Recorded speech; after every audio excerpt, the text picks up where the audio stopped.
Ang wish ko ngayon na birthday ko ay ngayong 28 years old na ako. Ang wish ko. Kanina 32, na naging 31. Ngayon naging 28 na. Pagkatapos ko dito, ay na lang talaga yan, sir. 15 years old. Ngayong araw na 28 years old ako, unang-una, sana ay bigyan kayo lahat. Lahat ng Pilipino sa buong mundo ay bigyan ng Diyos ng magandang kalusugan. Good health.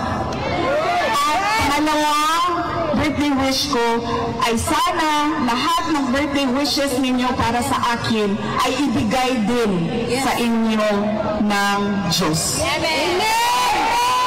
Papasalamat po ako sa kasiyahan ninyo sa araw na ito dahil meron tayong sineselebrate pero nalulungkot din tayo dahil hindi natin kasama si dating Pangulong Rodrigo Duterte. Sana ay sa susunod na May 31 ay makita ninyo naglalakad na siya, nakalaya at maka-attend ng mga birthday at celebration at makabalik na siya sa Davao City bilang mayor ng syudad.